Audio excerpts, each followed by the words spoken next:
I'm quilting this enormous bed quilt. So what I've done so far is stabilize around each big square, and then I'm freehanding that big old flower. I can't I can't ditch quilt around this part because those seams have been pressed open. Sometimes I do it anyway, but I'm going to give it a shot this time, see how I like it, see if I can bear to leave them down. See, I just think that looks like a big lumpy mess, but I'll wait till I get the sashings quilted.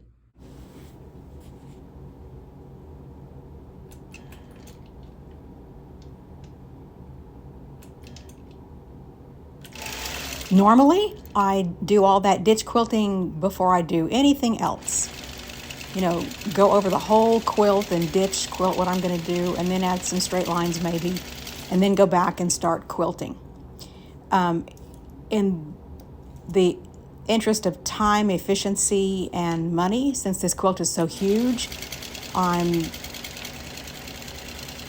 ditch quilting and then putting the flowers in as I go.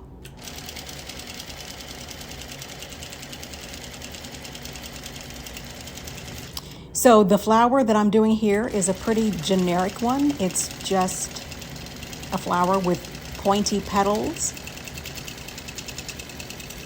It's not trying to be any flower in particular.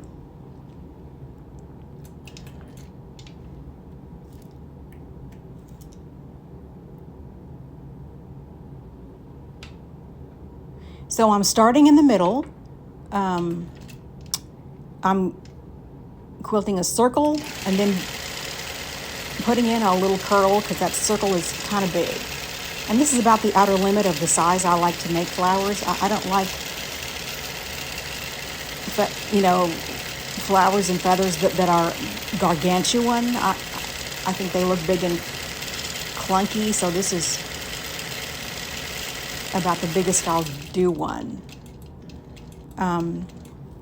So all of these are different. You know, I'm not following a pattern. It's all freehand. And I like to put leaves or curls or tendrils in the corners. I like to fill the space and not leave too many areas unquilted. So generally I put in the petals and leaves and then go back and put in little,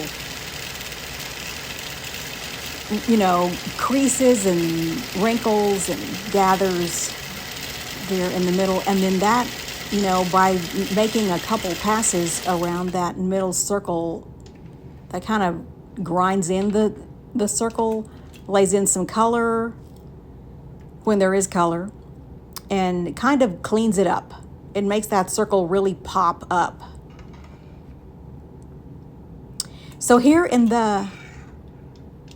with the smaller flowers, I'm doing plumeria, which is one of my favorite flowers. Years ago, I was talking to a friend who's pretty artistic, and she suggested that flower. It's easy, it's fun. I haven't found a way yet to mess it up, which is a bonus. So there's no circle or anything in the middle.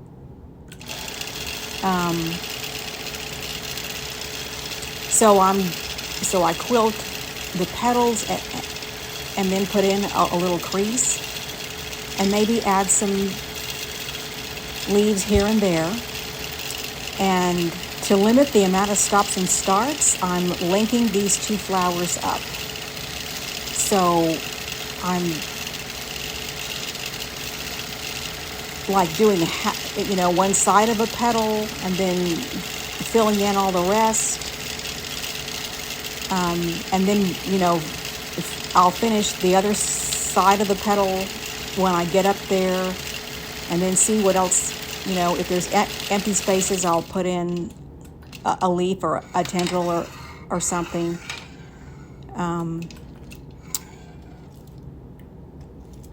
I've, off the internet, I've printed out pictures of plumeria just for reference. I'm not using the picture as a pattern.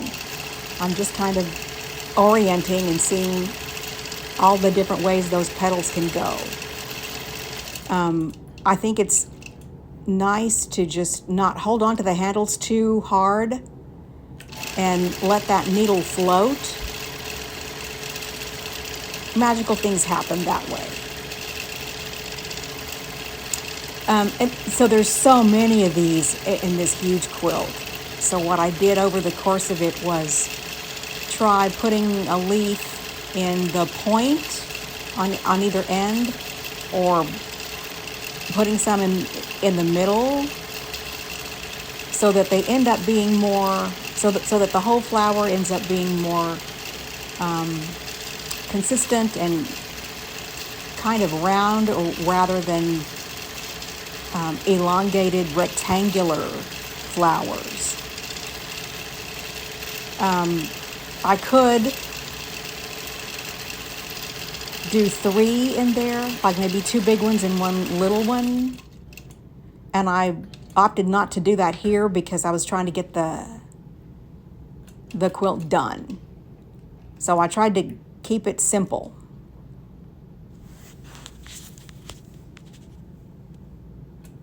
And this is one of those things,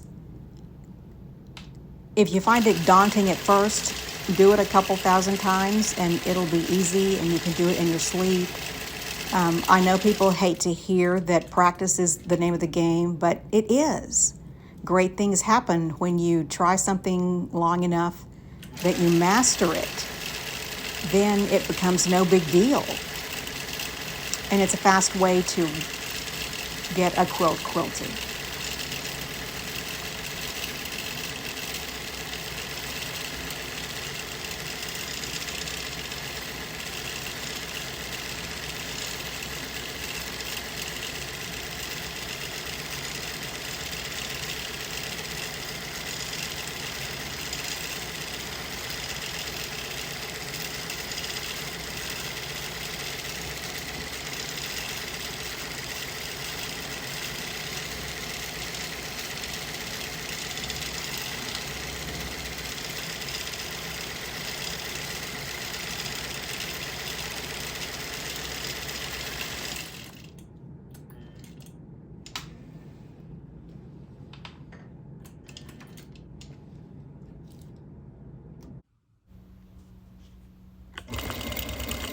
And here's a different view of the plumeria, a little bit closer up. Some of those petals are long and pointy, others are kind of fat. The larger the petal, the more little creases I'm going to want to put in there.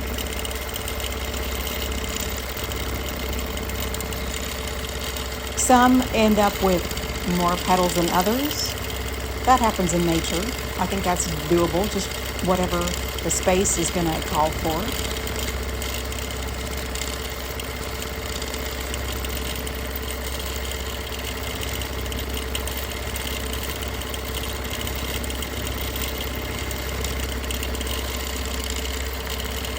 So to start that next flower, see, I backtracked a little bit over the leaf to get me in the position where it wouldn't be too far.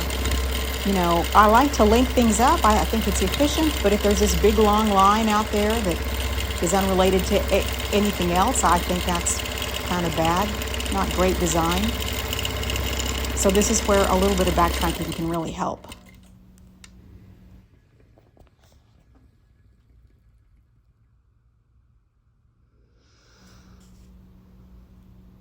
So let's reevaluate what we think about that quilt without ditch quilting. I'm still not a fan.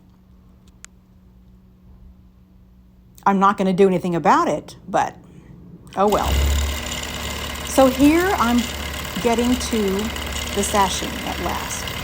I chose to use a dark blue thread I think any blue thread would have worked in here because there's a lot of different fabrics with, light and dark all over the place. If I had to do it over again, I think I would have picked a more medium shade. So the challenge with the sashing is that they cross over, and the spaces between the flowers, there's all different directions to go in. So I planned out what I think is a decent strategy. Pick a path, and then knowing they're going to cross over, it'll take one pass and then two passes, and somewhere in the middle I'm quilting those vertical spaces, or on another pass quilting down into those vertical spaces. I've kept the quilting in here pretty conceptual. It's not very literal, in the interest of speeding this thing along.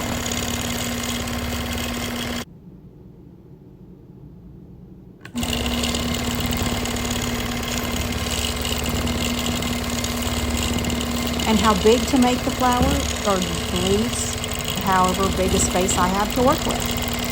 Some of the spaces were smaller than others. Some I had room to open up, so that's where the leaves get bigger.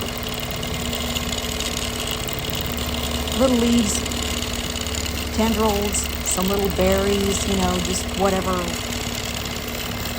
I like to change things up and not have it be too static. I like that it's all different. I think that makes it a lot more interesting. So here's a pass where I have to cross over quilting I've already done. So I'm just quilting along some leaves and, maneuvering in and out. That used up quite a bit of thread, but, it's a big quilt. That was going to happen anyway. And where I could, I tried to make some of those lumpier, unditch quilted parts. I tried to quilt those down, but that didn't happen as often as I would have liked.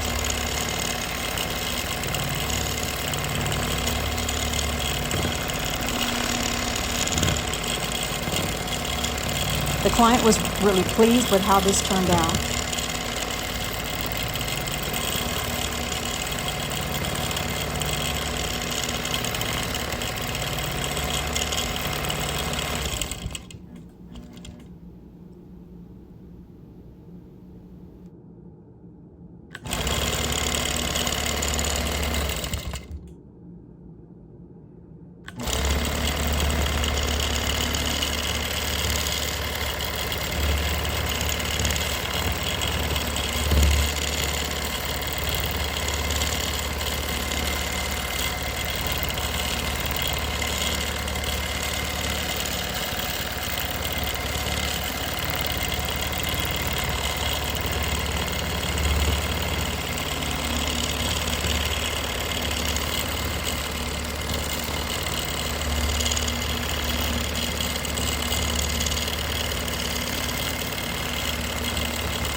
So here's a look at the finished quilt.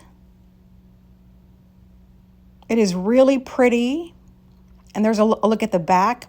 That's pretty dramatic.